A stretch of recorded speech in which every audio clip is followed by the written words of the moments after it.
এটা কি আল্লাহর রাসূলের একদম নিজের হাতে তৈরি মসজিদ না?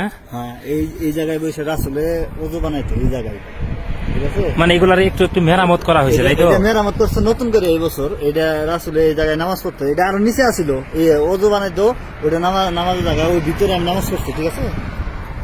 আল্লাহু আকবার। এদের ভিতরে আগুন দিয়েছিল রাসূলে, ঠিক আছে। মসজিদের ভিতরে আগুন লাগাই দিয়েছিল? হ্যাঁ, আগুন লাগাই দিয়েছিল রাসূল ভিতরে থাকা অবস্থায়।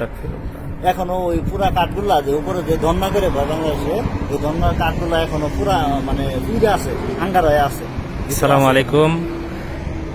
এটা হচ্ছে বিশ্বনবী মুহাম্মদ রাসূলুল্লাহ সাল্লাল্লাহু আলাইহি ওয়াসাল্লামের স্বহস্তে তৈরি মসজিদ, তায়েফে অবস্থিত। আমি জানি না, আমার এক ফ্রেন্ড আমাদের পাশের গ্রামে বাড়ি, আজকে ওনার সাথে আমার পরিচয়। তো আলহামদুলিল্লাহ ওনার উসিলে আল্লাহ পাক আজকে আমাকে এখানে নিয়ে আসছে। আল্লাহ রাসূল চলার পথে যে এক বুড়ি পথে কাটা দিত, ওই বুড়ির বাড়িতেও আমরা যাব, এখন দেখবো। এটা হচ্ছে মসজিদ, এখানে এই বুড়ির বাড়ি, আমরা যাব এখানে। আল্লাহ পাক আমাকে নিয়ে আসছে, আল্লাহর কাছে লাখো কোটি শুকরিয়া যে ভাইয়ের মাধ্যমে নিয়ে আসছে আল্লাহ তাআলা। আমি আজকে 7 মাস থেকে এখানে আছি, অথচ এই নিদর্শনগুলো যে এখানে আছে আমি জানি না। এটা হচ্ছে আল্লাহ রাসূলের স্বহস্তে তৈরি মসজিদ। তারপর হচ্ছে এখন আমরা বুড়ির বাড়িতে যাব, বাকি ভিডিও ওইখানে গিয়ে, এখন আমি পজ করতেছি, ওইখানে গিয়ে বাকিটা। রাসূল সাল্লাল্লাহু আলাইহি ওয়াসাল্লামের ওযু করার জায়গা এটা, এই জায়গায় ওযু করতে বসে নাকি।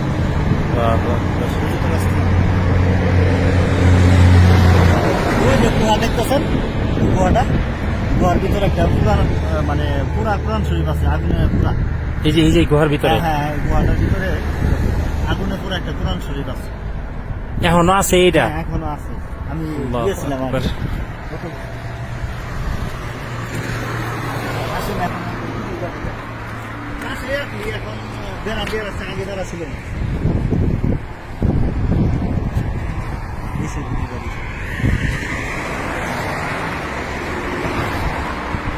এই বুড়ি না পরে মুসলমান হয়েছিল ভাই, জানেন আপনি? কালেমা করে মুসলমান হয়েছিল না?